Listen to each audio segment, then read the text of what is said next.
It's weird what we choose to obsess over. We argue nonstop about boomers and millennials.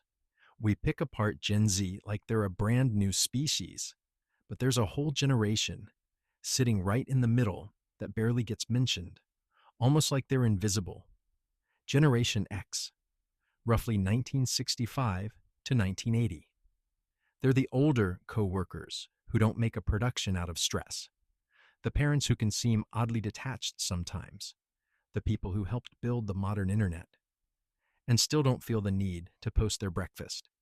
And here's what most people miss: their psychology might be the most misunderstood of any living generation.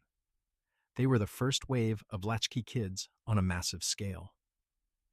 Picture 1978. You're 8 years old. You come home, and the house is empty because both parents are working. No smartphone, no Ring cameras, no way for anyone to check in.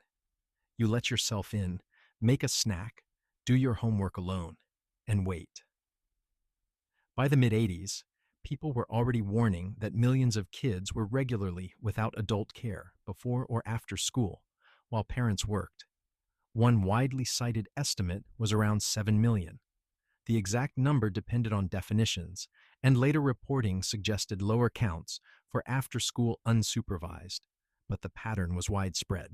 That's an entire generation learning, quietly, daily, that you can't always count on someone being there. And that empty house did more than make them self-reliant. It taught them something deeper. Actions have consequences, real ones and fast, ones you can't talk your way out of. When their parents finally showed up, you always knew where you stood. The rules hit hard and immediate. Nobody asked how you felt.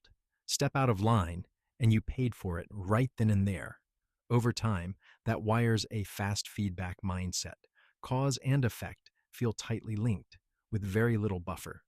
Your brain gets good at predicting outcomes in real time, which is why Gen X often seems like they're thinking 3 moves ahead in ways that confuse younger generations. Gen X also grew up watching adults preach stability, while the ground kept shifting.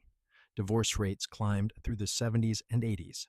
They watched people give decades to companies and still get handed a pink slip when the next round of layoffs hit. Everyone said, "Work hard, follow the rules, and life will work out." Then the rules changed right in front of them. So yeah, psychologists might call it defensive pessimism, but Gen X just calls it being realistic. It's not that they're cynical exactly. It's more like they built emotional armor. They'll hope for good outcomes, but deep down they expect the rug pull, because for them, it happened enough times to become a pattern. And that's a big reason you barely hear them online. They grew up when privacy was just normal. When you messed up as a kid, maybe a handful of people knew, and then it was over. No phones, no viral videos, just a few awkward memories stuck in a basement or a parking lot. So the idea of broadcasting your life to strangers doesn't feel exciting. It feels risky. It's not about not understanding tech. It's about learning early that the less people know about you, the safer you are. Gen X turned irony into a shield. Crack a joke, keep it at arm's length. Laugh first so it stings less. And you can see where that came from. They grew up under the shadow of the Cold War, when teachers talked about nuclear war like it was just another weather report, duck and cover drills in school, as if a desk would save anyone.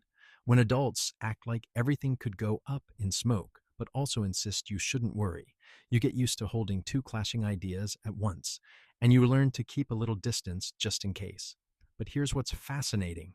Despite all of that, Gen X developed a way of working that still stands out today. They don't talk about it. They don't post about it. They just do it.